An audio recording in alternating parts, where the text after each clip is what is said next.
Bonjour à tous et bienvenue. On se retrouve aujourd'hui pour le rendez-vous santé-sécurité numéro 6, donc qui est consacré aujourd'hui à la santé au travail des femmes en Occitanie, donc un défi d'hier, d'aujourd'hui et de demain. Donc comme vous allez le voir, je suis très bien entouré pour vous présenter cette thématique. Donc pour ceux qui nous suivent régulièrement, en fait, c'est le sixième rendez-vous d'une série de 9 webinaires. Et là, c'est le premier rendez-vous du coup du second semestre. Donc, nous aurons 4 webinaires sur le second semestre 2022. Donc, je vous présenterai le calendrier à la fin. Du coup, aujourd'hui, pour parler de cette thématique d'actualité, on se retrouve donc ensemble. Donc, je me présente déjà, donc Vincent Garneau, je suis chargé de projet santé sécurité pour la CCI Occitanie et je suis accompagné donc de ma collègue Sarah, donc de la CCI du Gers qui co-anime avec moi ce webinaire. Euh, ces webinaires sont organisés dans le cadre d'un partenariat avec la CCI Occitanie, la DRETS Occitanie et l'ensemble des acteurs du coup, du PRST et voilà, les CCI territoriales pour lequel il y a une animation qui est copartagée. Sujet d'actualité, voilà, si vous avez suivi un petit peu ce qui s'est passé en politique, malheureusement, ces derniers jours, ben voilà, c'est plus que d'actualité. Donc, nous avons souhaité parler de ce sujet et il sera présenté du coup en 4 temps. Donc, un premier focus sur les chiffres clés. Pourquoi bah, du coup cette thématique apparaît aujourd'hui comme clé dans la santé, les thématiques santé-sécurité. Un focus rappel juridique très succinct. Et ensuite, on a choisi de faire un zoom sur tout ce qui était violence sexiste et sexuelle au travail. Et puis, on a un témoignage d'entreprise, donc l'entreprise Val de Gascogne, qui traite cette thématique depuis quelques années, qui nous fera un retour d'expérience. Puis, il y aura la partie questions-réponses avec vous. Donc, voilà, donc pour la partie questions-réponses, ça se passe dans le chat. Donc, vous posez vos questions au fil de l'eau et on les reposera aux intervenants en fin de webinaire.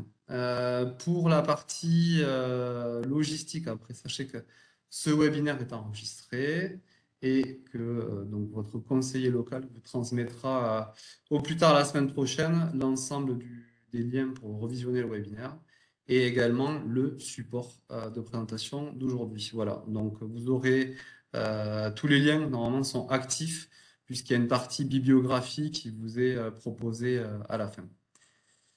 Voilà. Et également, on aura des sondages. Donc, quand vous verrez l'application Slido donc s'ouvrir, il faudra cliquer dessus pour pouvoir répondre au sondage. Donc, il faut vous identifier, je pense, juste avec votre nom et remettre votre mail. Et vous pourrez comme ça ainsi participer aux sondages qui sont assez interactifs. J'en ai terminé pour cette partie introductive. Voilà, je vais maintenant du coup, laisser la parole à Catherine Hugonnet, voilà, qui va se présenter de la DRETS et nous parler donc des chiffres clés pour le territoire. Bonjour à chacune et chacun.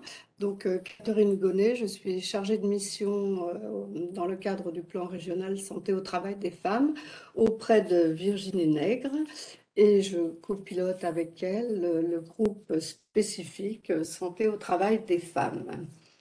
Alors, concernant les chiffres clés des diagnostics qui ont été menés, ainsi que des enquêtes nationales, régionales, on constate quoi? Et pourquoi a-t-on mené ce groupe de travail?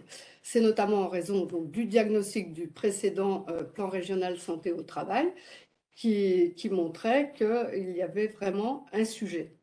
Donc aujourd'hui, on voit que les femmes sont concentrées dans 12 des 87 familles professionnelles et n'occupent pas les mêmes métiers que les hommes. Ce que montre la slide ici, c'est qu'en effet, les métiers mixtes ne représentent que 13% des emplois. Donc les autres sont très sexués finalement, et on retrouve les femmes plutôt dans les services de santé, les services à la personne et les services aux entreprises. Les hommes, quant à eux, se retrouvent beaucoup plus dans le bâtiment, les services de sécurité et les métiers d'ingénieurs en informatique. Donc, l'exposition, le travail n'étant pas le même, l'exposition au risque professionnel est différente selon que l'on est un homme ou une femme dans une grande majorité des cas. Et donc, dans ce cadre-là, l'impact sur la santé des femmes et des hommes est bien évidemment différent. C'est ainsi qu'on constate, par exemple, une diminution des accidents du travail, tous sexes confondus, mais une augmentation chez les femmes. Diapo suivante, merci Vincent. Une augmentation globale des déclarations en maladie professionnelle, mais plus importante chez les femmes que chez les hommes.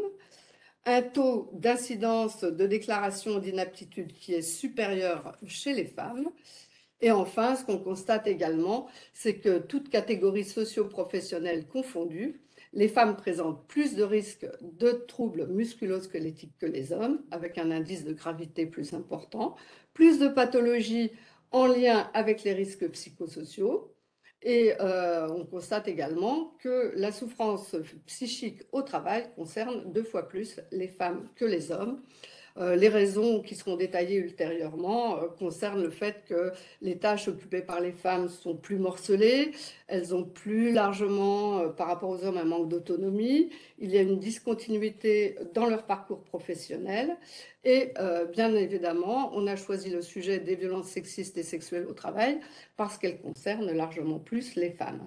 Donc l'enjeu, c'est de rendre compte de la réalité du monde du travail et de ses effets sur la santé respective des femmes et des hommes. C'est ainsi que le législateur a imposé l'évaluation des risques selon le sexe et le genre, diapo suivante, merci, et afin de rendre compte de cet impact différencié de l'exposition au risque en fonction du sexe. Donc ces éléments peuvent faire l'objet de négociations collectives en entreprise, mais par exemple en Occitanie, on constate que seulement 3% des accords de la négociation collective concernent l'égalité professionnelle entre les femmes et les hommes et qu'il y a lieu de faire en sorte que ces accords ou plans d'action prennent plus en compte ces phénomènes d'inégalité au travail et notamment l'impact du travail sur la santé des femmes. Alors, quant aux violences sexistes et sexuelles, on vous montre là l'impact différencié. Alors, il y a eu des enquêtes qui ont été réalisées, notamment par le Défenseur des droits et l'Organisation internationale du travail en 2018, qui montrent que 23% des femmes et 6% des hommes sont confrontés à des insultes et des humiliations sexistes dans le cadre de leur travail. Donc, ce sera détaillé plus tard par des collègues, puisque les agissements sexistes, les propos sexistes, les propos à connotation sexuelle et les agressions sexuelles se passent relativement fréquemment au sein des entreprises et sont très largement masqués. Par conséquent, cette question sera développée par la suite, mais sera intégrée dans les objectifs du plan régional santé au travail. Alors, les 4 grands objectifs sont ceux-ci. Donc, faire de la santé au travail des femmes un objectif transversal, c'est-à-dire qu'il irriguera l'ensemble du PRST, comme je le disais précédemment, et le groupe spécifique santé au travail des femmes est chargé d'accompagner et d'outiller l'ensemble des groupes du plan régional santé au travail qui le souhaiteraient. Ensuite, donc, dans ce cadre-là, il s'agit de sensibiliser donc, toutes les instances, que ce soit le comité régional des conditions de travail, les groupes de travail et les partenaires sociaux qui sont intégrés dans ce plan régional de santé au travail, que ce soit les représentants des employeurs ou les représentants des salariés. Ensuite, il s'agit de prévenir les violences sexistes et sexuelles, donc ce sera vu par ailleurs, et notamment par Virginie Nègre qui vous présentera la législation en la matière. Et enfin, il s'agit d'évaluer différemment, dans le cadre des entreprises, l'exposition au risque selon le genre, le sexe, hommes et femmes, dans le document unique, par exemple. Donc, quelles actions sont mises en œuvre? Alors, d'ores et déjà, nous avons mis en œuvre collectivement des sensibilisations sur le sujet de la santé au travail des femmes, que ce soit au sein des groupes du plan régional santé des femmes au travail, PRST, mais aussi auprès d'autres acteurs. Donc, ce webinaire en est une des manifestations, mais également durant l'année scolaire, l'enjeu est de sensibiliser les jeunes. Donc, nous avons déjà mis en place, en lien avec Virginie Nègre, une action de sensibilisation auprès de professeurs de centres d'apprentis au CFA de Carcassonne, dans le cadre d'une opération qui se nomme Purple Campus. Celle-ci s'est déroulée le 6 juillet 2022 et d'autres suivront. Dans le cadre du PRST Tour, notamment, il y aura des focus sur la question de la santé au travail des femmes.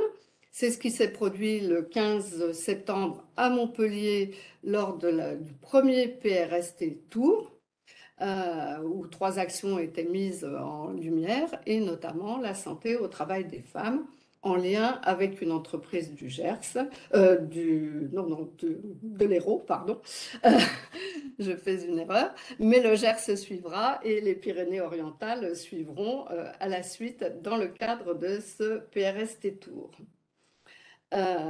Et ensuite, donc à partir de 2023 et sur 2024, des entreprises pourront être accompagnées par différents acteurs pour mettre en place des plans d'action différenciés et notamment une méthodologie propre à rendre le document unique plus réaliste par rapport à la réalité de l'entreprise, en montrant les différences entre femmes et hommes sur le plan de la santé. J'en ai terminé et je vous remercie de votre attention. À vous, Vincent.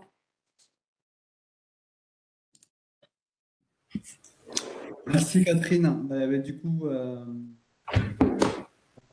à Rita Di Giovanni pour qu'elle puisse se présenter et nous voilà, peut-être nous présenter des statistiques plutôt niveau national. Je te laisse, Marie. Bonjour, donc Rita Di Giovanni, je suis chargée de mission à l'ARACT Occitanie, l'association régionale pour l'amélioration des conditions de travail qui fait partie du réseau de l'ANACT, l'Agence nationale pour l'amélioration des conditions de travail. Et effectivement, je vais vous présenter quelques statistiques nationales qui complètent ou qui vont dans le même sens que ce que Catherine Hugonnet vient de présenter.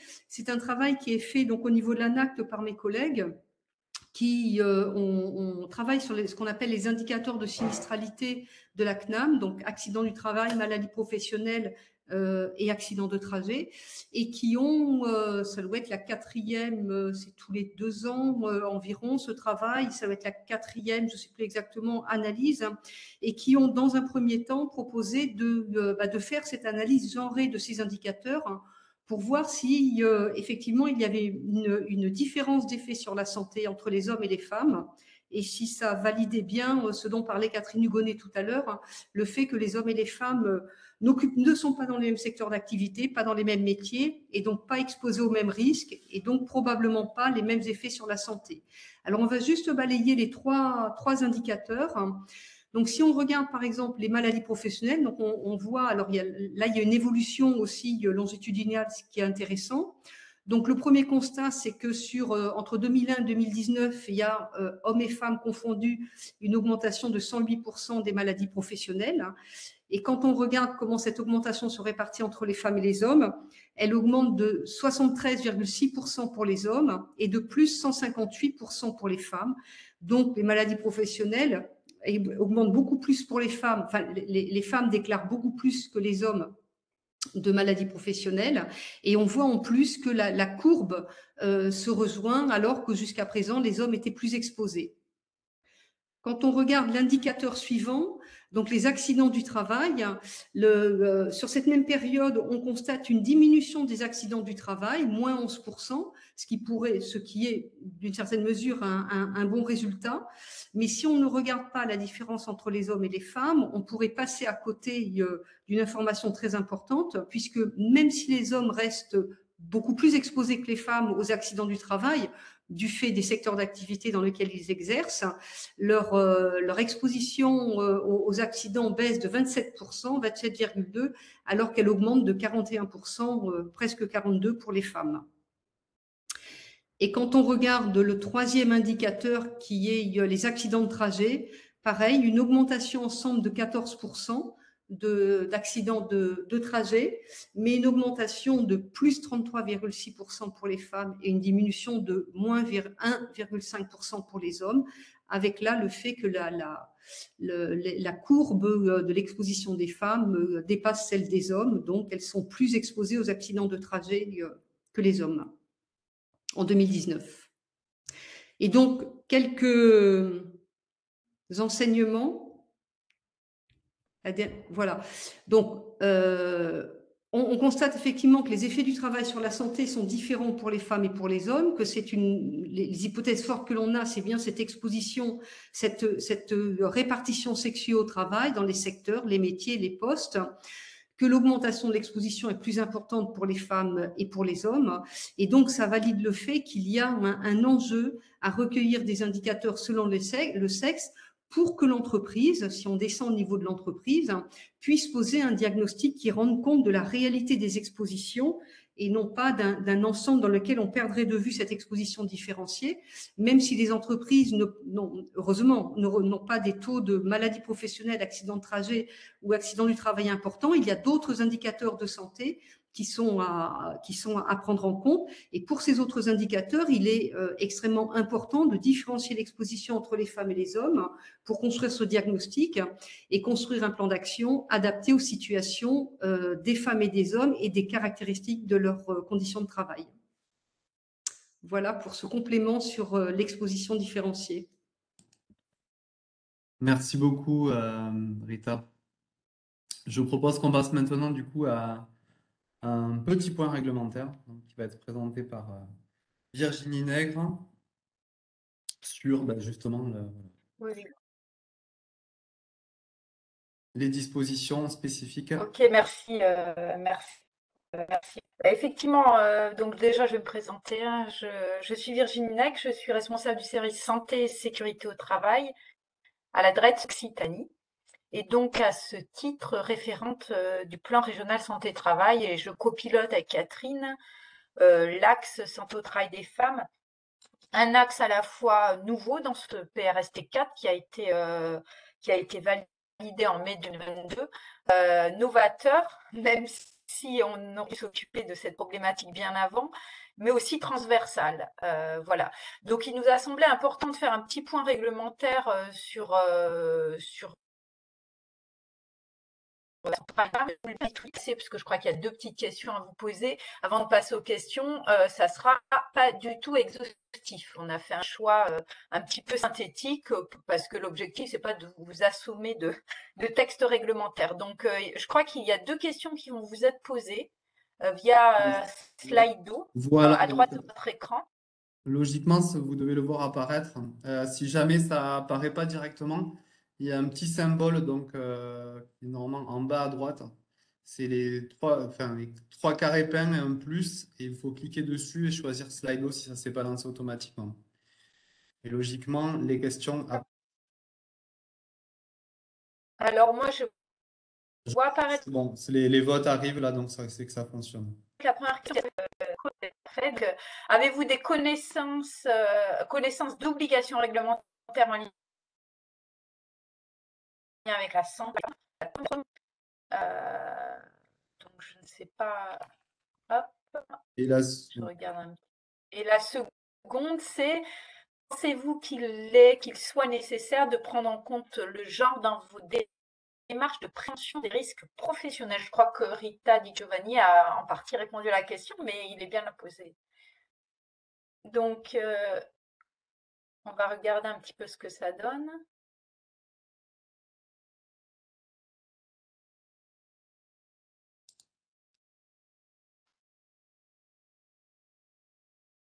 Donc là, je pense, ouais, les gens continuent à voter, mais on a déjà les grosses tendances. On a des tendances, donc les tendances qui sont, Vincent? Donc, pour la première question, du coup, voilà, avez-vous connaissance des obligations réglementaires en lien avec la santé au travail des femmes? Donc, pour une majorité, c'est en partie, hein, 40%, 30% de non. C'est vrai que c'est peut-être assez récent, on va dire, parce que la majorité sont arrivées que cette année. Et oui, donc il y a pour 17% et 12 qui bon, ne savent pas. Voilà. Et sur la seconde question, du coup, donc, est-ce qu'il est nécessaire de prendre en compte le genre dans l'évaluation des risques professionnels? Là, on a un gros 80% de oui. Bon, ben, c'est super, donc j'ai pas besoin d'intervenir. Non, je plaisante. Donc en fait, ça permet d'introduire 2 points. Alors on va, enfin, je vais faire un petit focus sur 2 points. On peut repasser à la slide précédente puisqu'il y a les 2 points dessus. Donc c'est juste l'évaluation des risques et les dispositions protectrices pour la santé au travail des femmes. Ça c'est le premier point.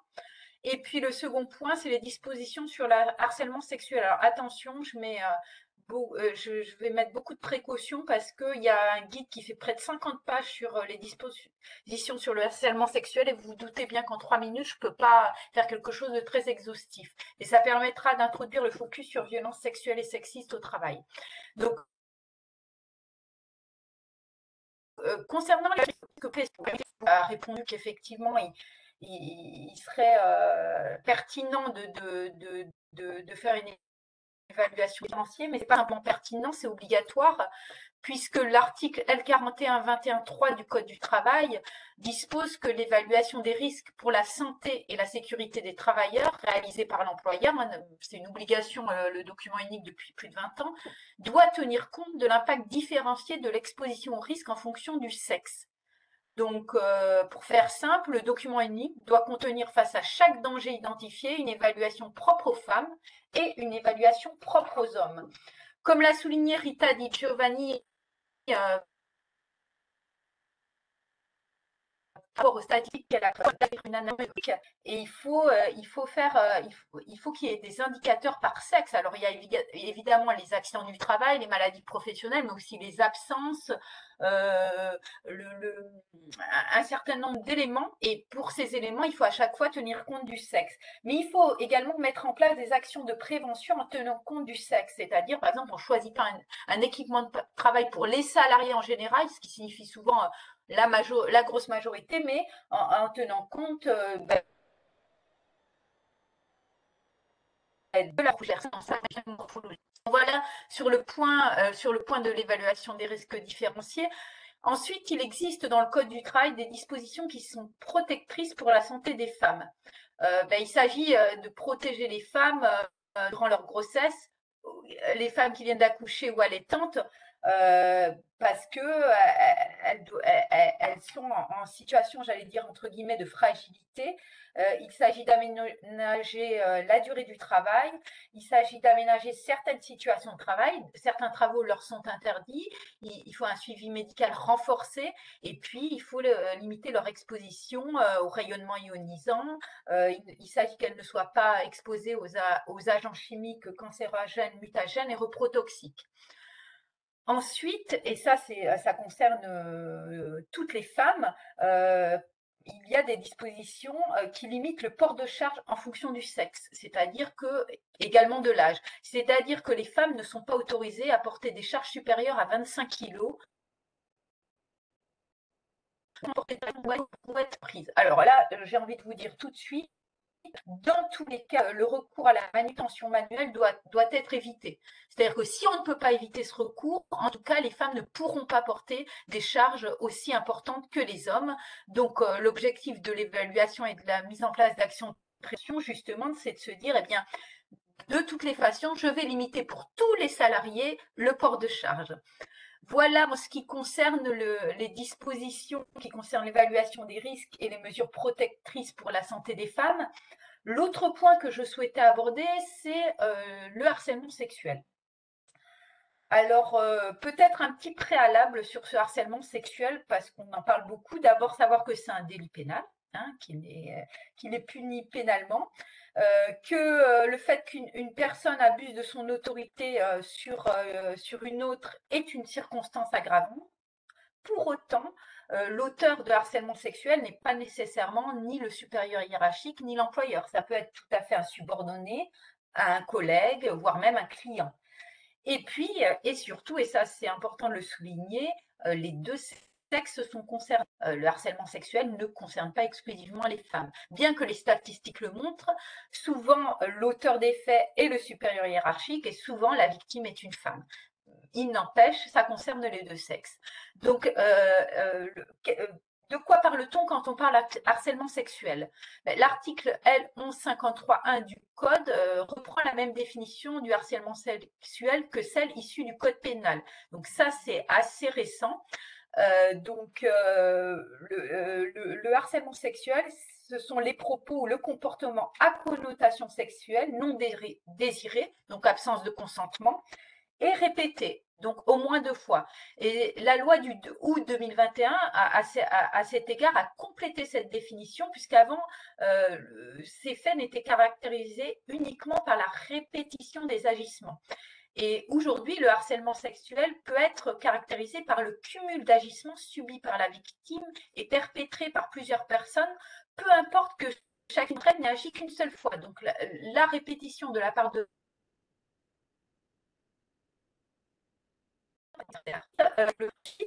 le harcèlement sexuel, alors là, il faudrait passer à la diapo suivante. Il faudrait, voilà, merci Vincent.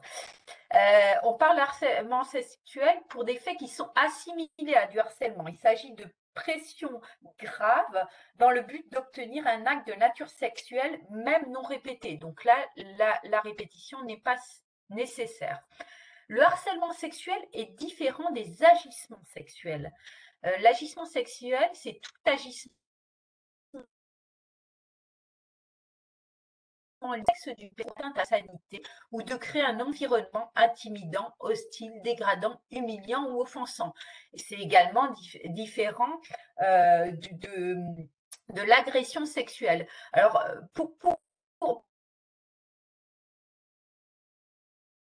ce sont des outils, on peut dire qu'il a été publié par le ministère du Travail et qui est assez bien fait et qui reprend tous ces termes et avec des exemples qui peuvent vous être tout à fait utiles.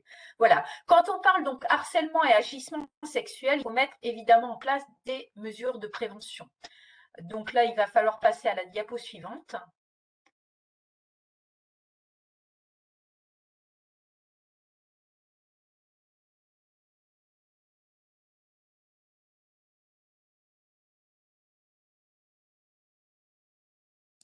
De prévention de sanctions d'informations, fichage dans les lieux de travail, mail et ou intranet, du texte de l'article 203 du Code pénal qui définit l'infraction pénale de harcèlement sexuel. Il doit informer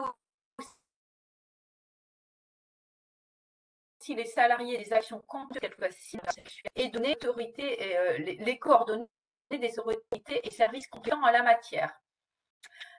Au-delà de l'obligation d'information, l'employeur a une obligation de prévention. Il doit prendre toute disposition nécessaire en vue de prévenir les faits de harcèlement. Et quand il a alerté de faits de harcèlement, il doit agir. Mais évidemment, il n'est pas seul, cet employeur, puisqu'il peut se faire accompagner à la fois par son service de prévention et de santé au travail de proximité, aussi par l'ARACT, mais également par le défenseur des droits qui tient des permanences dans tous les départements. Les services de l'inspection sont évidemment compétents en la matière également. Donc il y a des interlocuteurs pour chaque problématique et le service de prévention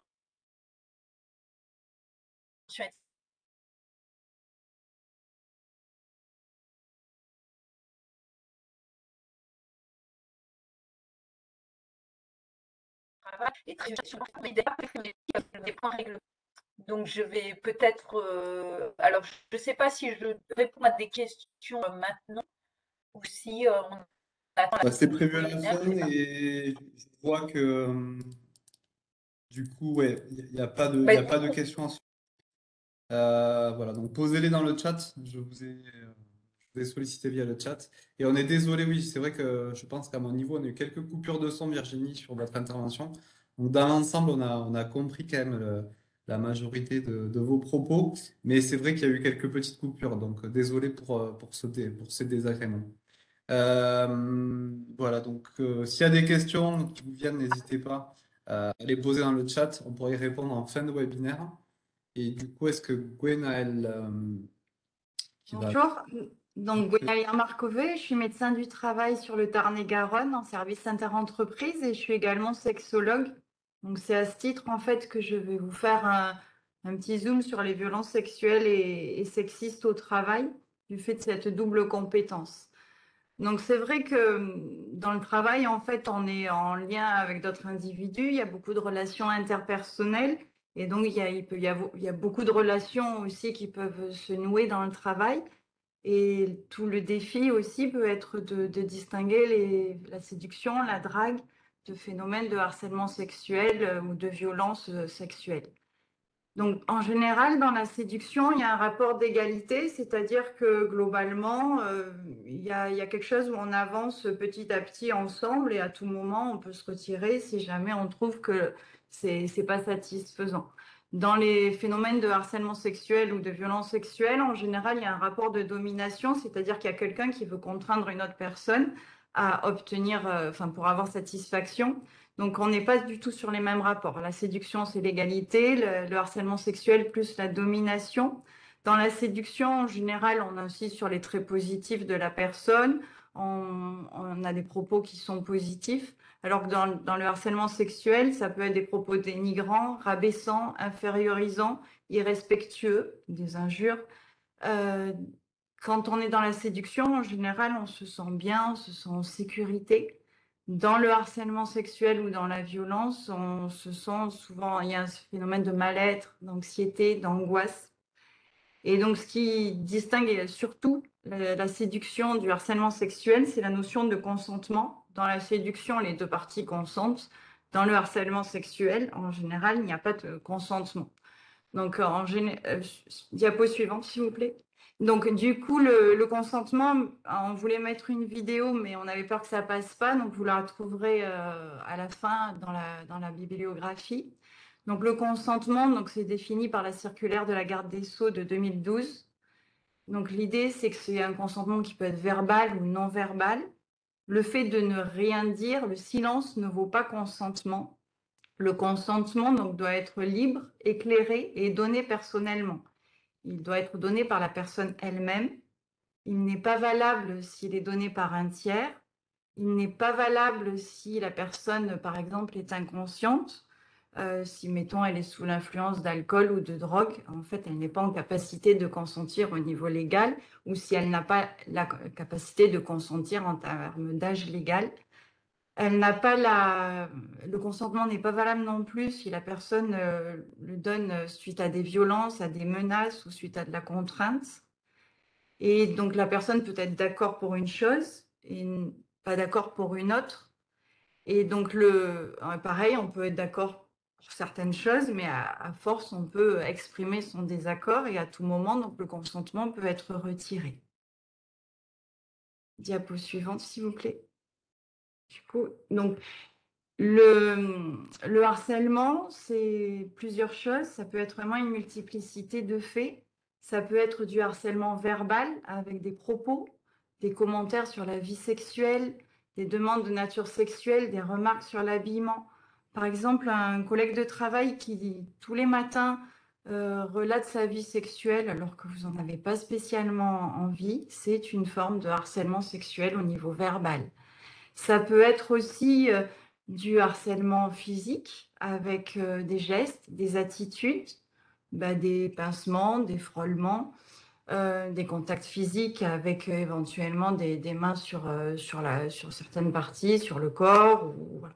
Et ça peut être aussi une distanciation physique qui n'est pas respectée. La personne vous parle trop près. On a tous vu avec la Covid ce qu'était la notion de la distance. Et on a beaucoup apprécié pour certaines de ne plus avoir à faire la bise systématiquement, d'avoir un collègue qui pouvait être un petit peu trop tactile, un petit peu trop près. Et donc, voilà, c'est souvent un petit peu insidieux avec ce harcèlement donc physique où la personne, elle ne respecte pas vraiment votre distance. Ça peut être aussi des comportements non verbaux avec donc de l'utilisation de la pornographie, le fameux calendrier Pirelli que l'on peut voir dans les garages avec ces femmes dénudées ou de la même manière les rugbymen qui peuvent être dénudés. Voilà, si vous partagez un bureau avec quelqu'un, ou même si c'est dans votre bureau, on est dans le cadre du travail. Dans le cadre du travail, il y a certaines règles à respecter. Et effectivement, voilà, on peut le mettre chez soi si on veut, mais au travail, en fait, il faut faire attention à ce genre de choses et c'est considéré vis-à-vis de la loi comme du harcèlement sexuel. Ça peut être des regards qui déshabillent, des gestes avec la langue ou le sexe. Ça peut être également des cadeaux répétés, des invitations dans des lieux un peu inhabituels. Bah, par exemple, je sais pas, on ne concrétise pas un contrat de travail le soir au restaurant. On ne concrétise pas nécessairement non plus un contrat de travail à 22 heures. Donc, ça peut être aussi des horaires un petit peu inhabituels. Donc, voilà, le harcèlement sexuel, ça peut être donc verbal, ça peut être physique et ça peut être aussi psychologique à visée sexuelle et bien entendu physique. Diapo suivante, s'il vous plaît. Voilà. Les statistiques, donc là, c'est des statistiques qui datent de 2014 pour le compte du Défenseur des droits. Et c'est volontairement que j'ai utilisé 2014 puisque entre, il y a eu l'affaire MeToo et donc ça a un petit peu fait bouger les choses. Donc en 2014, on estimait qu'une femme active sur 5 était concernée. Alors, comme Virginie a pu le dire auparavant, ça peut être le supérieur hiérarchique, le patron. Dans 22% des cas, c'est le patron. Dans 18% des cas, le supérieur hiérarchique. Mais c'est souvent et surtout et d'expérience en entreprise, le collègue. Le collègue de travail dans 41% des cas.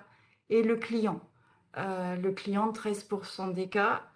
Et en fait, on constatait en 2014 que les personnes n'osaient pas en parler. Et quand elles en parlaient d'abord à leur famille, à leurs proches, en se sentant coupables, en voulant pas trop des fois que le mari intervienne parce que bah, voilà, c'était compliqué et voilà, on avait peur que le mari éventuellement aille menacer et qu'on perde son emploi. On pouvait en parler aux collègues. Alors, c'est compliqué aussi pour les collègues de supporter ça, d'avoir ce secret à porter. Et les instances n'étaient pas assimilées. Voilà, comme on n'osait pas en parler aux instances, ni au médecin du travail, ni à l'inspection du travail, et même à son médecin traitant, on n'osait pas trop, on se sentait très coupable.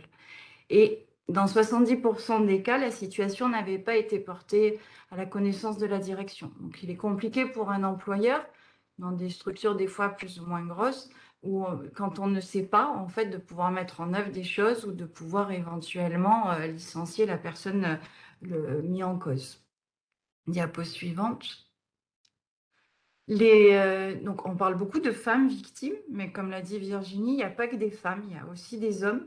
Donc ça, c'était une enquête en 2015 qui était réalisée par l'INED, où on estime en fait que c'est une femme sur 40 qui était touchée et un homme sur 80. Donc il y a aussi des hommes. Après, ce n'est pas nécessairement le même type de harcèlement qui s'applique. La violence physique, par exemple, ou la violence, la contrainte physique, elle est plus difficile quand une femme l'exerce sur un homme qu'inversement. Mais voilà, donc il y a aussi beaucoup les hommes qui peuvent être touchés. Une femme sur 40, un homme sur 80. Diapo suivante. Il y a 2 évaluations. Donc il y a une évaluation plus objective par les experts et par les tribunaux, donc sur laquelle moi je ne suis absolument pas compétente. Et donc c'est vrai que dans ma présentation, j'utilise un peu les termes violence et harcèlement, sachant qu'au niveau juridique, on a des définitions bien différentes, mais là, c'est voilà, vraiment pour la présentation. Par contre, moi, celle à laquelle je suis confrontée, c'est à l'évaluation subjective. Et vous remarquerez que dans la définition, on se place du point de vue de la victime. Ce qui compte, c'est de quelle manière la victime, elle, perçoit les choses. Et donc, c'est vrai que les faits peuvent être anodins pour certains, offensants pour d'autres. Quelque chose qui, moi, ne va rien me faire, ma collègue, ça peut la mettre très mal à l'aise.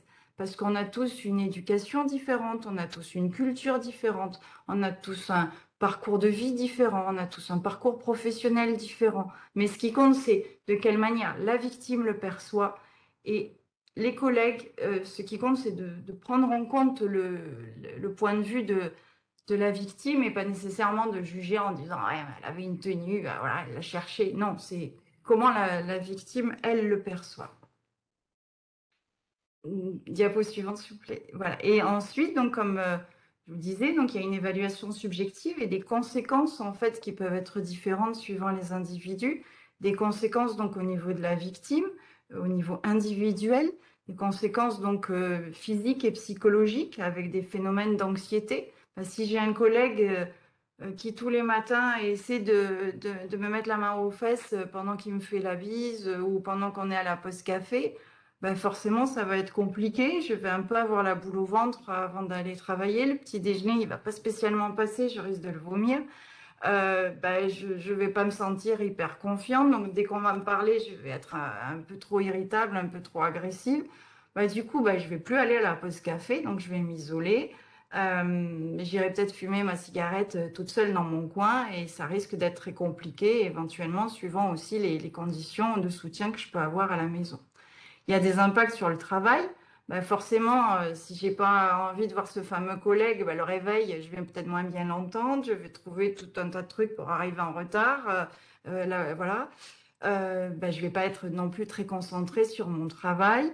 Ben, je vais peut-être demander une mutation si c'est possible. Voilà. Il y a des difficultés sur la vie personnelle, puisque effectivement, je vais pas être nécessairement très réceptive quand mes enfants vont rentrer le soir de l'école et vont me faire part de leurs difficultés. J'aurai peut-être moins de patience. J'aurai peut-être moins de patience aussi si ma mère, elle commence à me parler de ses soucis. Et avec mon conjoint le soir, ça sera peut-être plus compliqué aussi parce que j'aurai pas nécessairement envie d'avoir de relations sexuelles ou même de dialoguer ou de choses comme ça. Il y a des impacts sur le collectif de travail parce que effectivement, des fois, les collègues peuvent être témoins, donc bah, les collègues se sentent mal à l'aise, donc il y a un petit peu une ambiance de travail qui est dégradée. Et puis quand on sent des gens qui vont mal, on ne sait pas trop non plus comment se positionner. Il peut y avoir des clivages, puisque bon, des fois ça peut être générationnel, des fois c'est juste des avis personnels, mais en fait, il y en a qui vont dire oui, mais non, mais Jean, il est tactile, alors que d'autres, ils vont dire oui, mais non, ça se fait pas. Et donc, bah voilà, ça peut produire un clivage dans l'entreprise. Les témoins, bah, quand on leur a dit voilà, que vous aviez été victime de quelque chose et qu'ils peuvent pas le dire, ça peut être complexe pour eux. Et effectivement, donc, il y a une atteinte après au niveau de l'entreprise, avec une atteinte de l'image. Il peut y avoir des référés prud'homales ou des articles dans le journaux. Voilà. Et sachant que pour les victimes, donc c'est des statistiques issues de l'ANACT, en fait, pour 95% des victimes de harcèlement sexuel, en fait, c'est un petit peu la double peine. C'est-à-dire que non seulement elles en parlaient ou pas, mais elles étaient harcelées et en plus, elles perdaient leur emploi. Donc, c'était compliqué d'en parler. Donc, en 2014, c'était une femme sur 5. Les statistiques plus récentes de 2019 parlent d'une femme sur 3. En fait, quand on pose vraiment la définition du harcèlement sexuel, on est plus une femme sur 3 qui peut être concernée dans sa vie tout entière, sa vie professionnelle tout entière, une femme sur 3. Donc, je ne sais pas combien il y a de femmes dans l'auditoire, mais on peut supposer qu'il y en a une sur 3 néanmoins qui a pu être victime de violences sexuelles et être harcelée sexuellement. Voilà. Merci du coup, docteur, pour ces précisions sur donc le zoom sur les violences sexistes et sexuelles au travail. Donc, avant que Rita, du coup, puisse vous présenter l'accompagnement ARACT, on avait deux questions, du coup, comme tout à l'heure sur Slido. Donc, je vais les lancer tout de suite. Voilà, logiquement, elles doivent apparaître sur votre écran. Donc, voilà, plutôt axé égalité professionnelle. Donc, est-ce que, est-ce que ou un plan d'action sur l'égalité professionnelle au sein de votre structure. Et dans ce cadre-là, est-ce que vous avez pu choisir du coup le thème conditions de travail parmi ceux qui sont proposés comme plan d'action? Et donc l'autre question va concerner en fait les, voilà, les acteurs que vous avez pu mobiliser pour cette négociation. Donc voilà, est-ce que vous avez pu avoir des personnels représentant la direction, des représentants du personnel, voilà. Et est-ce que les connaissances sont suffisantes pour traiter ces questions? Donc voilà, soit oui, non, ou potentiellement vous êtes non concerné. On vous laisse un peu de temps pour répondre, et puis on partagera avec vous donc les résultats.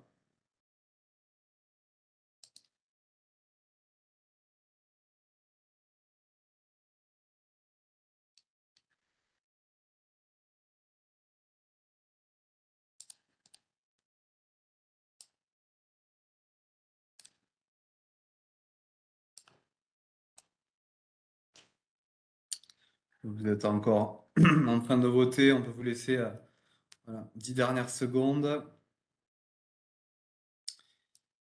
Est-ce que Rita, du coup, est prête pour la suite?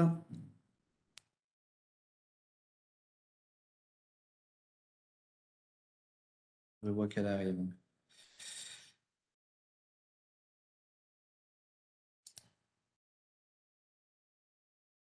Donc, logiquement, les premiers résultats sont visibles.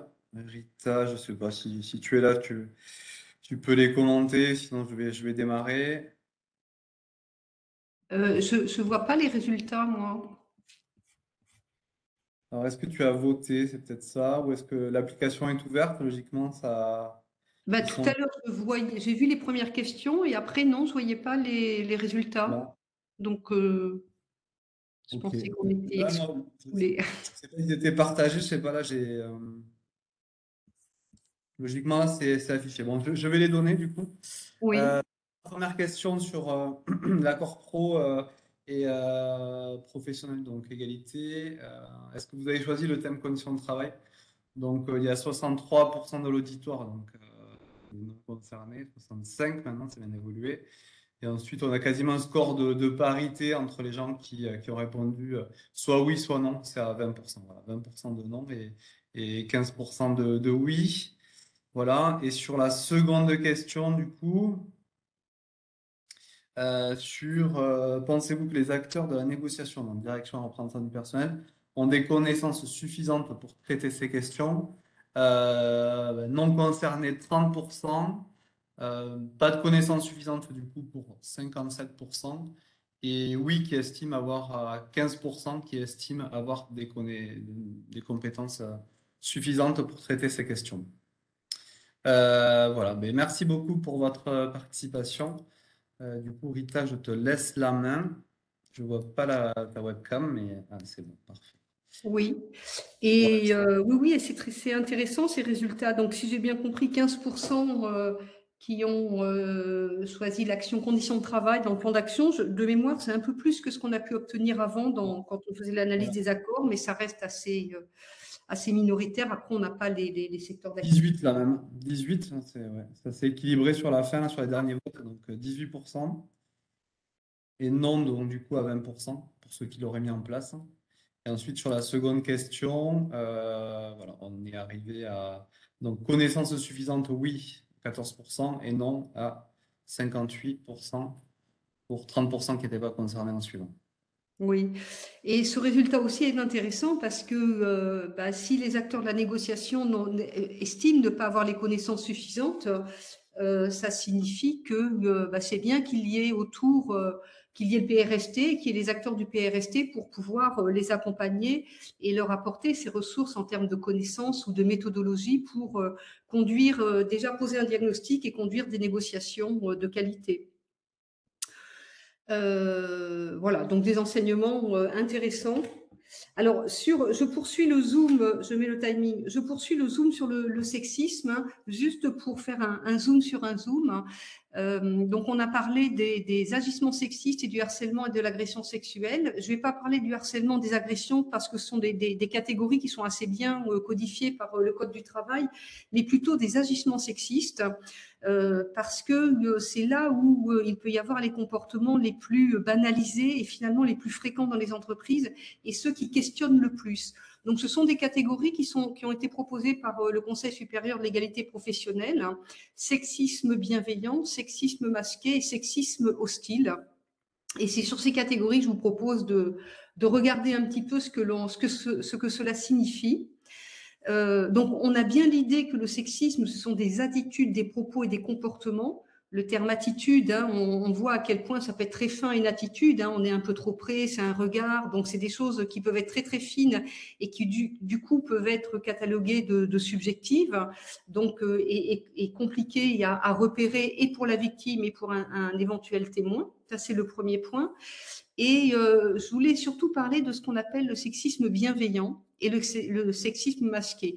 Le sexisme bienveillant, ensemble d'attitudes, de propos, de comportements qui semblent différencier favorablement les femmes, on pourrait dire les hommes aussi, en tous les cas un sexe, en leur attribuant des qualités positives. Ça peut être des propos paternalistes. Mais c'est ce sexisme-là qui est compliqué à repérer parce que c'est celui qui, bienveillant entre guillemets, qui peut justement ne pas chercher à être humiliant ou à porter atteinte à la dignité et qui peut être tellement intégré dans nos propos qu'on ne s'en rend pas compte. Alors, pour donner un exemple de sexisme bienveillant, eh bien, ça peut être, à ce poste, on va recruter une femme, ou on va recruter, je ne sais pas, Mireille, Ève, une femme, parce que les femmes, elles sont douces, elles sont bienveillantes, elles savent bien gérer les relations. Et donc, on considère que c'est un propos sexiste parce qu'il attribue une caractéristique, une compétence professionnelle à quelqu'un, non pas du fait de sa compétence éventuelle, mais du fait de son sexe. Et le sexisme, par nature, c'est ça, c'est déjà attribuer une caractéristique en fonction du sexe et pas d'autres aspects de la personne. Donc, on voit que ça peut être complètement banalisé et perçu comme bienveillant. Et à l'inverse, on pourrait dire, on va embaucher un homme pour tel poste parce qu'il faut être un peu autoritaire et que les hommes, ils ont de la poigne. Voilà. Et donc, on est dans des propos qui sont catalogués, caractérisés comme étant des propos sexistes et qui peuvent être complètement banalisés. L'autre problème de cette forme de sexisme, c'est que on ne repère pas les véritables compétences qui sont mises en œuvre quand on attribue comme ça une caractéristique à quelqu'un parce que c'est un homme, parce que c'est une femme. On ne reconnaît pas la compétence qu'il y a derrière, la compétence qu'il y a à gérer les conflits, à gérer les relations, et on ne reconnaît pas non plus du coup le risque professionnel qu'il peut y avoir à être dans ces situations de gestion des conflits, de gestion des relations. Et donc, ça pose problème pour les démarches de prévention des risques. Mais voilà, le premier point, c'est ce point de vigilance sur ce sexisme bienveillant qui est complètement banalisé dans les propos et dans les relations. Le sexisme masqué, la caractéristique, c'est qu'il est un peu plus violent, on va dire. L'agissement est un peu plus intentionnellement, vise plus intentionnellement à porter atteinte à la personne, sauf que ça peut être masqué par une blague, par une remarque et par de l'humour. Et là, c'est très très compliqué l'humour, parce que ça protège la personne qui tient ses propos, qui peut se masquer, se cacher derrière de l'humour, et ça met encore plus en difficulté la victime qui peut être cataloguée de « mais tu n'as pas d'humour, tu comprends pas l'humour, tu comprends pas le deuxième degré ». Donc, ça met encore plus en difficulté pour identifier que le comportement est sexiste et pour le coup est malveillant. Donc ça, c'était les deux points d'attention sur ces définitions. Bon, le sexisme hostile, j'insiste pas parce que ça a été suffisamment présenté précédemment. Et ce sur quoi aussi je voulais attirer votre attention, c'est sur le fait que finalement, il est parfois compliqué de cerner les frontières entre la politesse, l'humour, la convivialité, le compliment ou l'agissement sexiste, le harcèlement sexuel. Parfois, ça peut être compliqué. Et donc, du point de vue individuel, ce qui aide à savoir cerner les frontières, la première chose, c'est la question du consentement. Est-ce que la personne est d'accord? La deuxième, c'est est-ce qu'on est dans le cadre d'un rapport de pouvoir? Et la troisième, c'est l'impact sur la personne que ça peut avoir parmi tous les impacts qui ont été proposés tout à l'heure par le docteur, qui peut être individuel, collectif, sur le travail. Voilà. Quel est l'impact sur la personne? Donc, ça donne des indications pour repérer si on est dans un comportement qui se veut réellement poli ou humoristique, ou pour repérer si on est dans un agissement sexiste ou du harcèlement. À partir de là, donc là, on parle de relations interindividuelles et de questions individuelles. Mais en fait, le sexisme, ce n'est pas qu'une question individuelle et ce n'est pas qu'un problème interindividuel. Dans l'entreprise, c'est aussi des comportements qui peuvent être complètement liés à des caractéristiques de l'organisation du travail et des caractéristiques des conditions de travail. Alors, Vincent, si tu veux bien passer la diapo suivante qui reprend ces éléments. Et donc, à partir d'enquêtes, on a identifié 4 caractéristiques de conditions d'emploi, de conditions de travail qui peuvent être des facteurs d'exposition à ces risques. La première caractéristique, c'est le secteur. Donc, on a vu que les secteurs professionnels étaient très, très genrés. Il y a des secteurs mixtes, mais il y a beaucoup de secteurs très masculins ou très féminins. Et dans les secteurs professionnels à faible degré de mixité, il y a un risque d'exposition à du sexisme, même si c'est du sexisme bienveillant. Et là, autant à l'attention des hommes que des femmes, un homme qui vient, par exemple, dans les métiers de la petite enfance ou dans des métiers très, très féminins, peut aussi se trouver confronté à des attitudes sexistes de la part de ses collègues, même si ce n'est pas du tout dans un but négatif intentionnel. Et bien évidemment, il y a toutes les difficultés des femmes à intégrer des secteurs professionnels très masculins et qui peuvent certains avoir des propos particulièrement dégradants. Donc, première caractéristique, les secteurs professionnels. Deuxième caractéristique, la précarité de l'emploi. On a vu que les relations sexistes sont aussi des relations qui s'installent dans des rapports de pouvoir. Et la précarité de l'emploi contribue à installer des rapports de pouvoir. Quand on est en CDD, en intérimaire, en alternant, en mobilité, en phase d'essai, en phase de promotion, on est forcément dans un rapport de pouvoir accru par rapport à la personne qui détient le pouvoir de nous faire passer l'étape que l'on souhaiterait passer. Donc, ces conditions d'emploi peuvent être insécurisantes.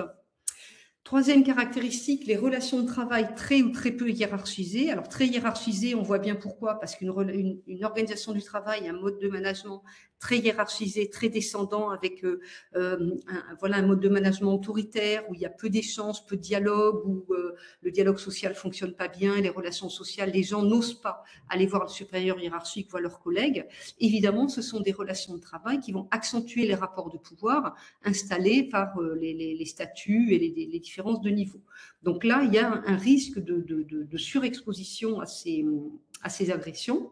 Mais les relations de travail très peu hiérarchisées peuvent être aussi très, très complexes. Alors, relations très peu hiérarchisées, on pense par exemple au secteur de la culture ou à certains secteurs associatifs, ou donc dans le secteur de la culture, où on est dans des relations assez facilement de proximité personnelle, où on passe facilement au tutoiement, voilà. Et dans certains secteurs associatifs, c'est pareil, on passe assez facilement au tutoiement, à une certaine forme d'horizontalité. Et ces situations de travail peuvent être extrêmement ambiguës et ambivalentes, parce que la victime peut ne pas trop savoir quelle est finalement la posture ou l'intention de l'autre. Il se présente comme assez copain, entre guillemets, mais en fait, c'est quand même un collègue qui a un certain pouvoir ou un supérieur hiérarchique. Et donc, ça peut créer une zone de flou qui rend encore plus difficile la capacité d'interpréter le comportement.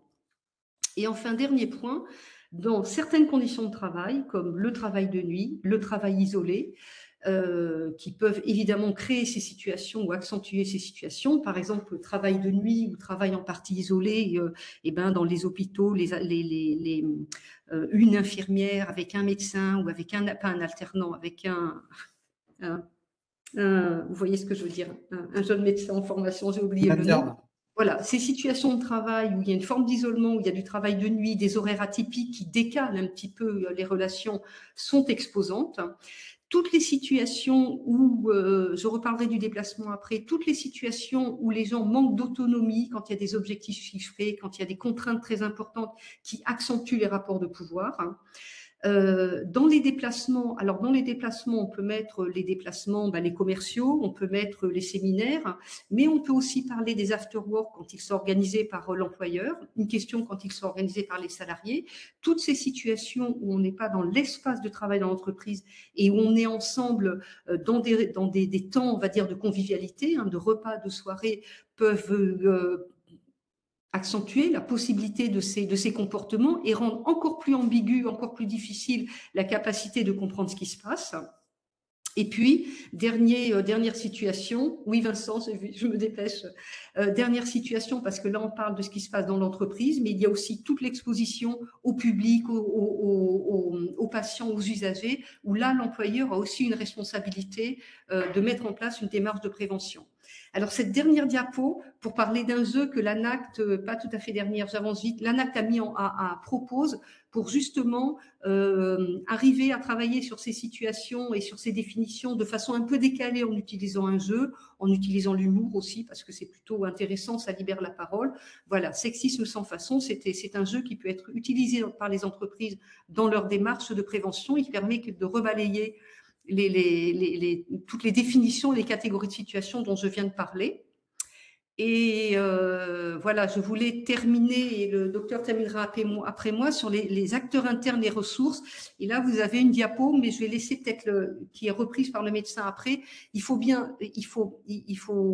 repérer l'ensemble des acteurs internes qui peuvent aider dans la démarche, que ce soit dans une démarche de prévention primaire ou ensuite pour traiter, pour aider à suivre la victime et à traiter le comportement de l'agresseur, entre guillemets. Je vous repasse la parole. Donc, du coup, l'idée, c'est vrai qu'on a tendance à insister sur le rôle de l'employeur et effectivement, c'est l'employeur qui est responsable de la sécurité de ses salariés. Et effectivement, donc l'employeur ou la direction doivent se responsabiliser, s'impliquer dans les différentes actions, incarner aussi une culture de tolérance zéro. C'est vrai que si l'employeur lui-même ne donne pas l'exemple, forcément, c'est compliqué après pour la suite de management d'être exemplaire. Et effectivement, il doit aussi l'intégrer dans le document unique, le traiter dans le document unique et mettre en place un plan de prévention. Il y a également le rôle des instances qui doivent effectivement repérer les risques, qui doivent saisir l'employeur ou le C2SCT, qui doivent également faire le relais avec le médecin du travail pour lui signaler, pour dire aux salariés de pouvoir aller consulter et en discuter. Il y a le rôle de l'encadrement intermédiaire qui effectivement doit relayer la politique de prévention, déceler les faits et effectivement déployer le plan de prévention.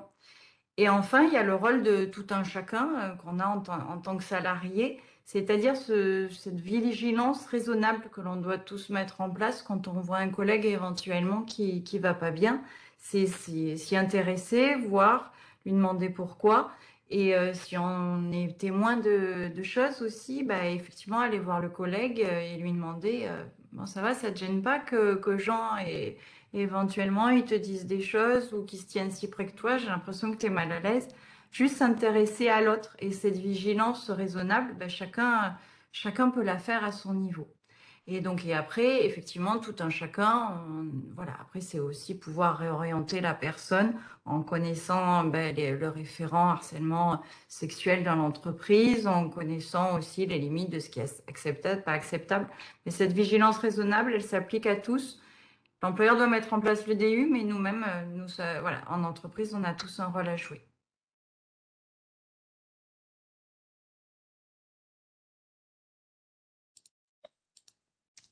Merci pour ces précisions du coup. Voilà, je passer la parole du coup à l'entreprise Val de Gascogne et à Sarah pour la partie témoignage. Bonjour.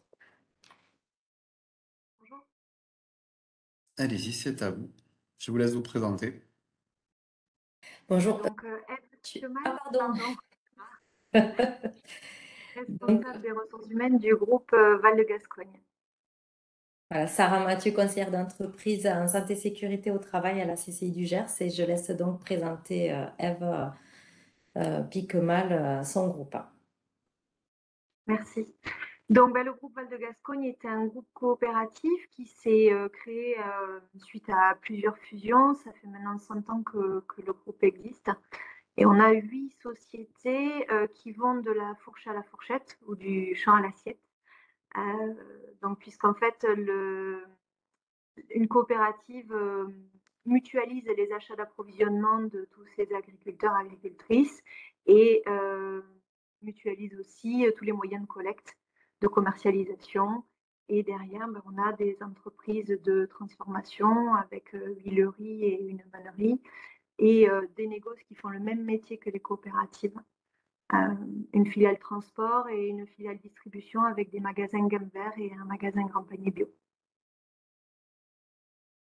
Donc après, voilà, au niveau de notre société, on est 400 salariés, à peu près 4500 adhérents, on collecte 400 000 tonnes de céréales. On est une coopérative, un groupe coopératif 100% céréalier. On a environ 220 millions de chiffres d'affaires.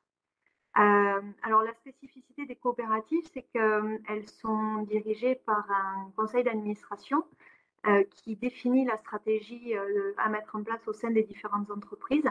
C'est pour ça que j'ai mis les 4 piliers que nos administrateurs nous mettent en avant, nous en tant que cadre du CODIR, donc la diversité des productions, l'ancrage au territoire, la compétence des hommes avec un grand H, et la performance des outils, la dynamique des filières.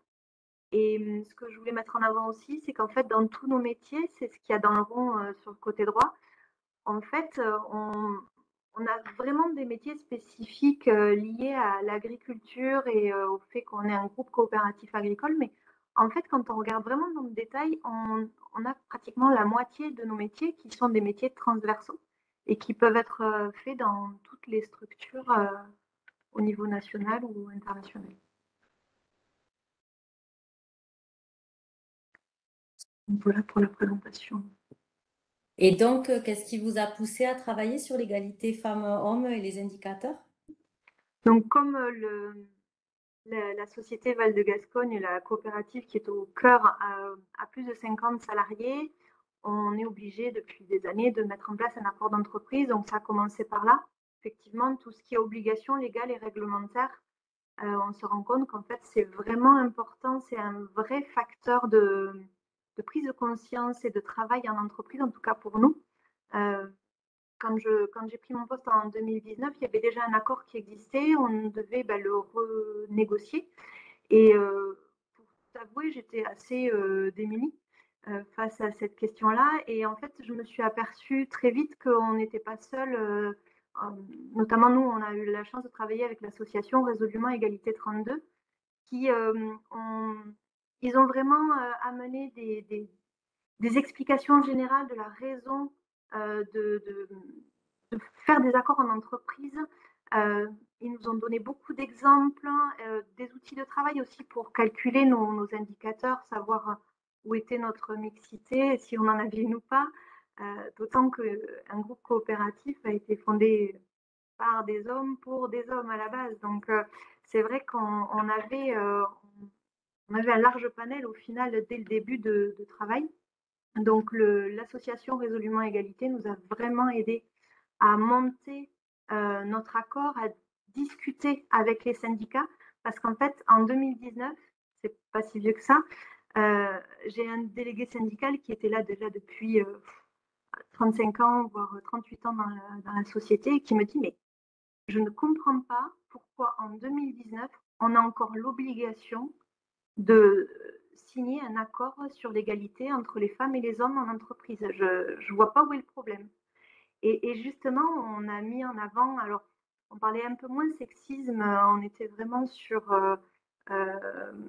les postures qu'on pouvait avoir au quotidien. Aujourd'hui, avec le référent harcèlement, on est un peu plus rentré dans le détail, mais voilà, le fait d'expliquer en fait que notre culture nous incite à avoir des comportements en faveur des hommes sans qu'on s'en rende compte a vraiment été le fil rouge pour travailler notre accord d'entreprise. Et au-delà des obligations légales et réglementaires, on a eu, comme dans toute société, j'imagine, des situations concrètes. Alors là, effectivement, on a beaucoup été aidé par notre préventeur, on est à la MSA, donc par le préventeur, la médecine du travail. On a pu créer des cellules d'écoute en interne. Et derrière, effectivement, on a eu le soutien de l'inspection du travail aussi. Et c'est vrai qu'on ne pense pas de suite à aller chercher tous les interlocuteurs auxquels on a accès. Et pourtant, c'est eux qui vont vraiment nous aider à nous poser les bonnes questions. Ils sont pas là pour nous donner des réponses, au contraire, mais ils sont là un peu des fois pour nous bousculer, pardon. Et ça nous fait beaucoup de bien. Et derrière, par contre, bien sûr, toutes les actions qui sont mises en œuvre, on en parle après en commission SSCT. Donc, c'est très constructif. Est-ce que vous pouvez nous préciser la représentabilité des femmes dans vos métiers au sein du groupe, s'il vous plaît? Oui, alors, on en parlait au tout début de ce webinaire. Effectivement, les femmes chez nous ont été vraiment très représentatives, enfin, très, très axées, pardon, les métiers des femmes sur tout ce qui est administratif ou alors nos magasins gamme vert. On essaie depuis quelques années de créer un peu plus de mixité au sein de postes qui ont très souvent été 100% masculins, notamment je pense au service de commerce ou sur nos silos, nos magasins à pro, où on voit des petites barres vertes sur le schéma. Et voilà, c'est vraiment un travail qu'on a mis en place en interne. On verra après avec toutes les actions qui nous ont permis de continuer, afin de mettre en place une mixité qu'on n'avait pas avant. Et par contre, le petit bémol, c'est que au niveau de la représentativité homme-femme, on est à 28% de femmes contre 72% d'hommes. Et en fait, on se rend compte que ce pourcentage-là ne bouge pas depuis 2015.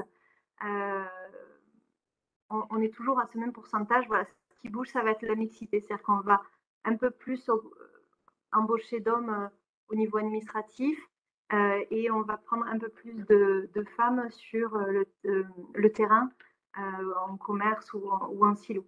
Là où on a beaucoup de mal, c'est tout ce qui est logistique avec les conducteurs poids lourds ou les conducteurs livreurs qui soit doivent mettre des bennes à pied dans les champs et où là il faut une force physique voilà, que tout le monde n'a pas. Et on le voyait tout à l'heure, effectivement, les femmes ont des contraintes spécifiques de poids et bon là on n'y serait pas. Et au niveau de la livraison de sacs de farine, où les sacs sont effectivement à 25 kilos, mais ça n'empêche que être chauffeur-livreur pour une femme au quotidien, en plus ce sont des horaires décalés, pour le moment on n'est pas du tout en capacité de créer de la mixité sur ces postes-là. On travaille sur les conditions, comment améliorer le port des sacs sans forcément que ce soit l'homme ou la femme qui le porte. Mais bon, voilà, on a encore beaucoup de travail. On a énormément en fait d'axes d'amélioration quand on commence à chercher un petit peu pour améliorer notre mixité.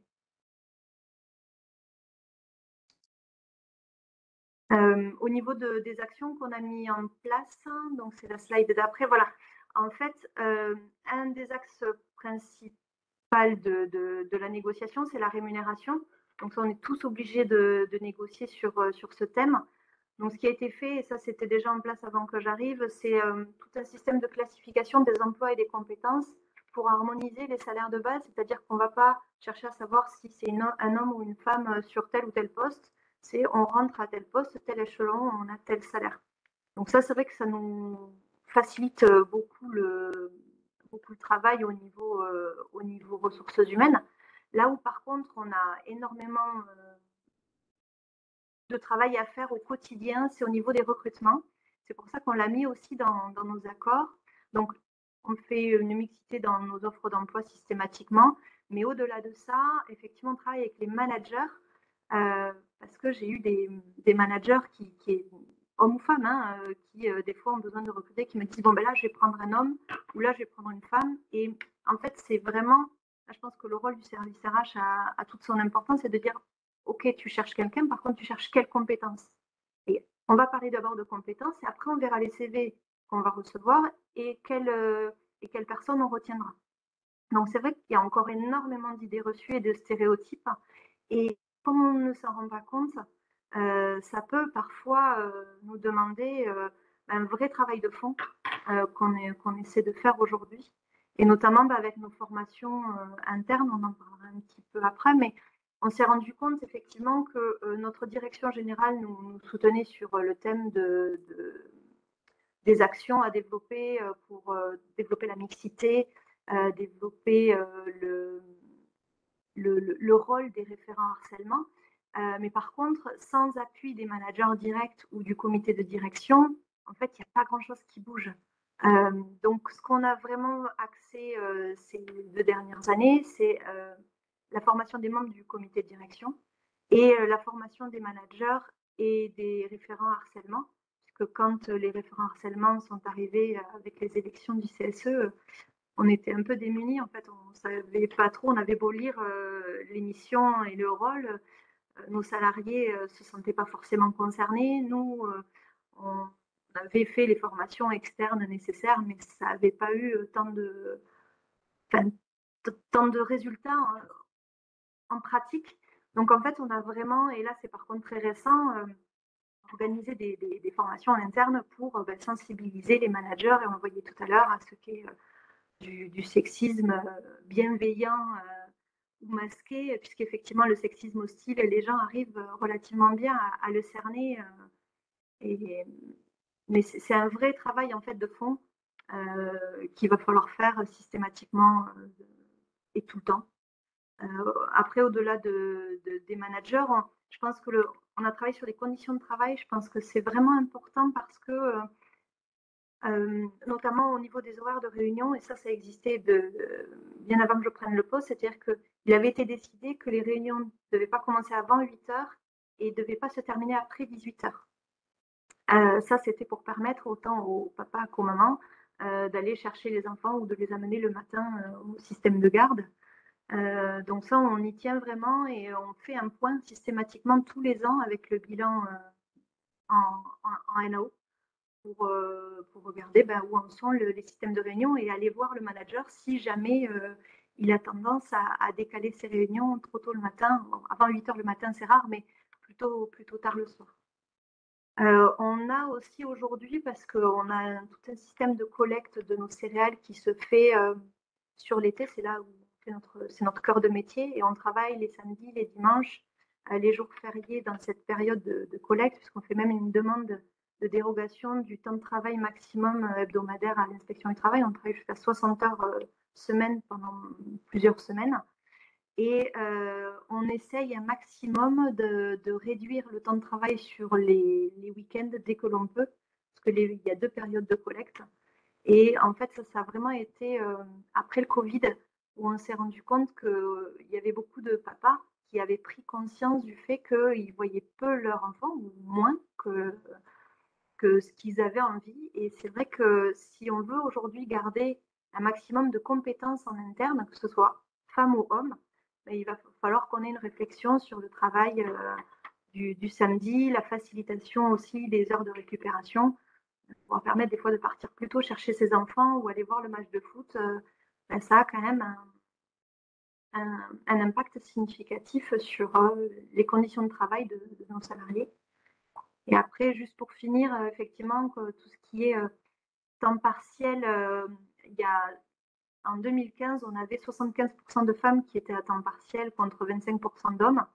On a mis en place des actions auprès des différents services, auprès des managers. On leur a expliqué qu'on pouvait passer à temps partiel même pour les hommes.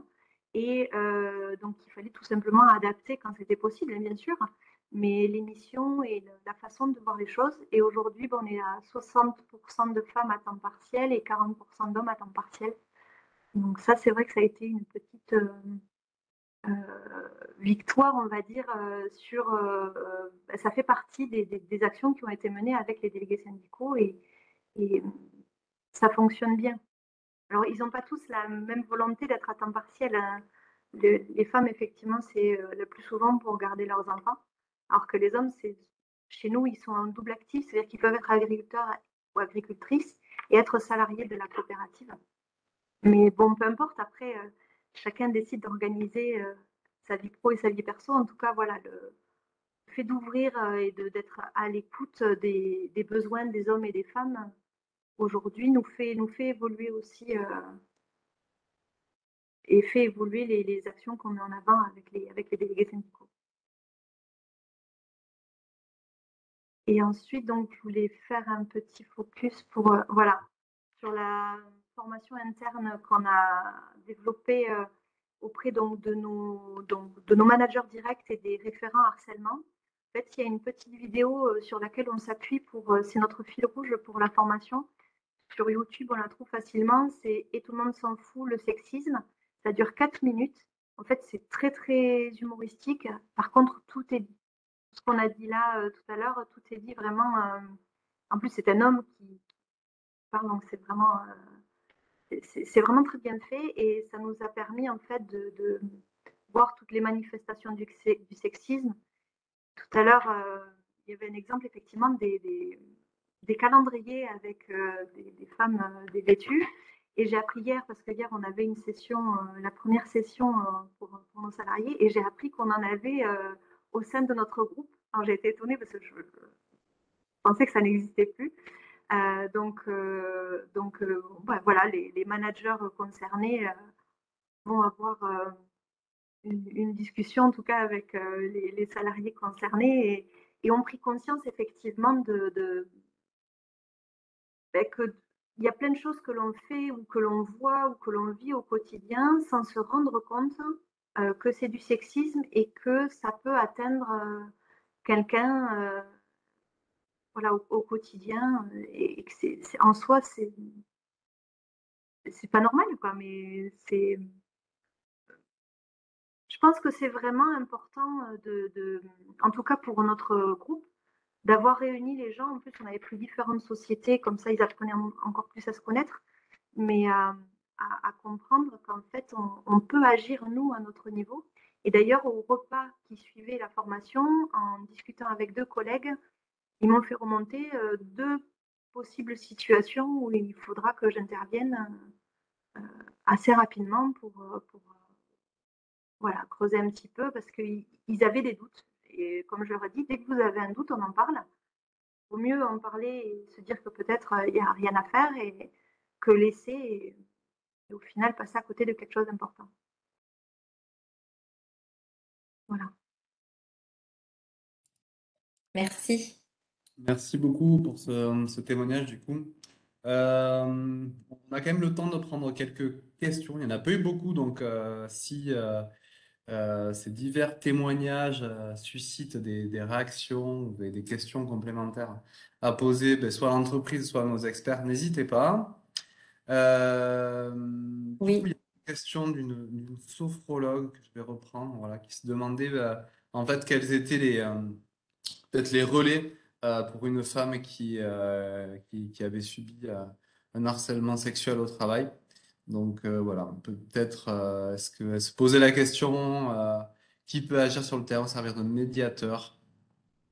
Donc on a présenté tout à l'heure dans la slide là, peut-être en tout cas plus en interne. Je vais essayer de revenir sur cette slide. Voilà, il y avait, on avait quand même, voilà, c'était les ressources internes en tout cas, ou proches de la structure. Euh, dans, dans Je veux les, bien répondre, Vincent, oui, bien si sûr, vous en êtes allez-y. d'accord. Juste préciser Si que les voilà, partenaires il y a acceptent, il y a plusieurs relais. Hein. Enfin, il y a on le a pris relais dans du la service de bibliographie prévention des de santé liens. au travail. On vous écoute, Virginie. Bon, au-delà de l'entreprise, en externe, il y a plusieurs relais. Bon, évidemment, le relais du service de prévention et de santé au travail, hein, c'est un des relais. Il y a aussi le défenseur des droits qui tient des permanences et qui peut aussi agir en tant que médiateur. Et si vraiment s'intéresser, il y a des associations d'aide aux victimes et des numéros de mais près de son médecin du travail et du défenseur des droits dans un premier temps, ça permet un peu, il me semble, de déblayer le sujet. Déjà de parler à son médecin, parce que bon, comme le docteur a dit, ça a des conséquences sur la santé du salarié. Et puis ensuite, voir un peu avec le défenseur des droits, puis si vraiment c'est caractérisé, l'inspection, bien entendu, hein, ça sans aucun doute. Hein. Puisqu'ils peuvent mener des enquêtes et ils sont assurés de la confidentialité de l'origine des plaintes. Je ne sais pas si vous voulez compléter. Oui, si je peux compléter, c'est vrai que ce serait que cette personne aussi voit ce qui existe en interne dans les entreprises. Alors après, ça doit dépendre de la taille des entreprises, mais les violences sexistes et sexuelles font partie maintenant, on l'a peut-être pas dit suffisamment clairement, encore que je pense que si, mais bon, puisque c'est dans le document unique, font partie des risques professionnels. Donc il y a une obligation faite aux employeurs de s'en préoccuper au même titre que n'importe quel risque pour que justement ça rentre dans le document unique. Donc ça signifie ça. Et donc, beaucoup d'entreprises ont au moins commencé à faire de la prévention tertiaire, c'est-à-dire à mettre en place un dispositif pour traiter les situations et pour traiter les plaintes. C'est peut-être pas le cas, mais en tous les cas, voir s'il y a ce dispositif en interne dans l'entreprise et évidemment tous les acteurs externes qui ont été cités, l'inspection du travail, le défenseur des droits, qui ont été cités, oui.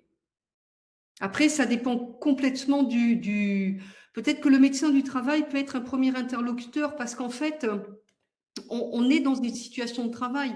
Donc certes, il y a du sexisme parce qu'il y a du sexisme dans la société, parce que ça peut s'exercer dans d'autres endroits, mais là, on est dans la situation de travail et il est aussi important que ça se traite dans la situation de travail pour que, d'abord, s'il y a d'autres personnes qui ont à se plaindre de cet éventuel harceleur, eh ben, ça puisse être repéré et que ça porte pas préjudice à cette personne, la victime, dans sa carrière professionnelle.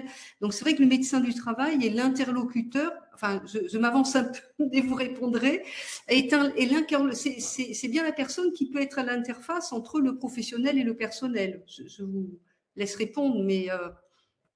Gwenaëlle, peut-être un petit Oui, complément. effectivement, le médecin du travail peut être un interlocuteur de choix, puisqu'effectivement, il est habitué aussi à écouter des confidences. Et donc, ce premier entretien aussi est très important pour la victime, d'être rassurée, de se sentir comprise.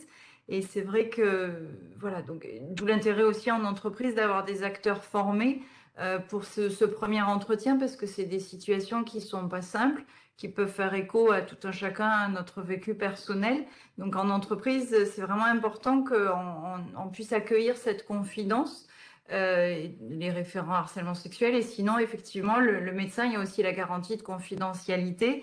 Et puis, il y a aussi une connaissance des acteurs locaux avec soit les médecins traitants, soit les psychologues ou en interne aussi. Donc c'est pour ça que je pense effectivement ça peut être intéressant d'en parler à son médecin du travail.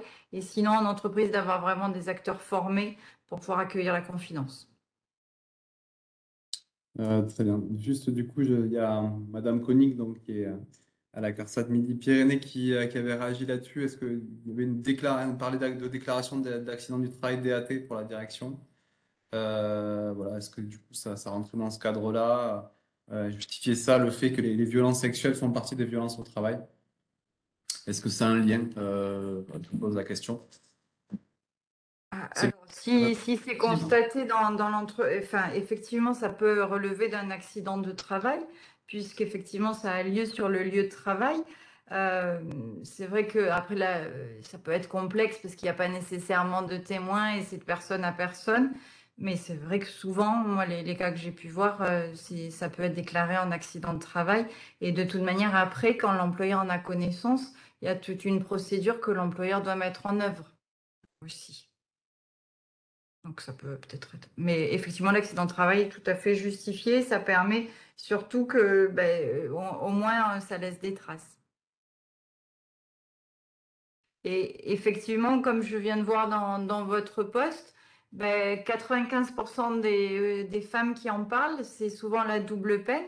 Effectivement, elles en parlent, et finalement, elles finissent. Des fois, elles en parlent trop tardivement déjà. En fait, elles en parlent à un stade où c'est impossible pour elles de rester dans l'entreprise. Elles ont perdu la confiance dans l'entreprise, elles se sont isolées, elles ont pu avoir des addictions et donc l'angoisse est trop forte pour pouvoir redevenir dans l'entreprise et effectivement ça peut se traduire par une inaptitude, d'où l'intérêt d'en parler dès le début en fait pour qu'on puisse désamorcer éventuellement la situation, mais néanmoins c'est les choses sont en train de changer puisque l'employeur maintenant a pris conscience aussi de la responsabilité qui peut l'engager et des fois c'est aussi le mis en cause qui peut être licencié.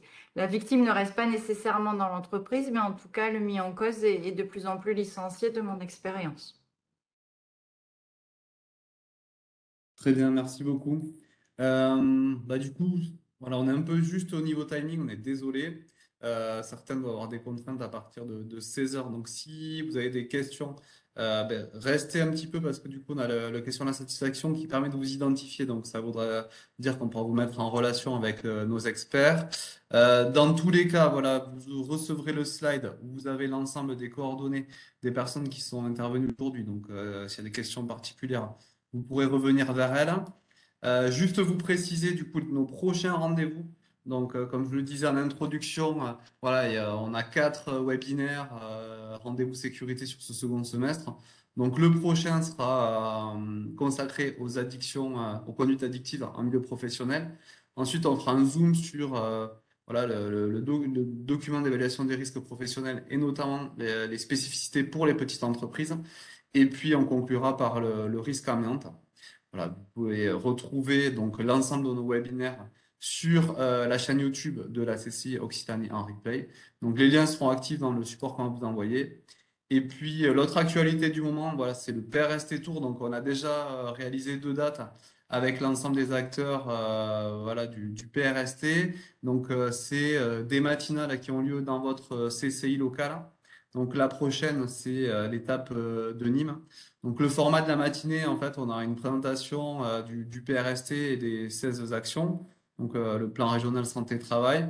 Ensuite, on fait un focus table ronde sur 2 thématiques. Donc, par exemple, sur Nîmes, nous allons parler prévention de la désinsertion professionnelle et le risque de chute en hauteur. Voilà. Donc, n'hésitez pas à revenir en fait sur les liens qui sont inscrits ou directement auprès de vos conseillers locaux qui pourront vous renseigner sur les thématiques qui seront traitées sur l'ensemble des dates qui vous sont présentées. Voilà, on conclura ça le 15 novembre à Toulouse. Donc pour conclure, on vous le disait, donc vous avez l'ensemble des liens qu'on a jugés utiles, hein. C'est peut-être pas exhaustif, mais on a tout remis ici. Voilà. Et notamment les liens utiles, là, il y avait un numéro de téléphone qui est disponible 24 heures sur 24, 7 jours sur 7, justement sur les parties externes qui peuvent vous aider. Et on a parlé des vidéos. Donc voilà, tous les liens vous ont été mis ici pour que vous puissiez les regarder.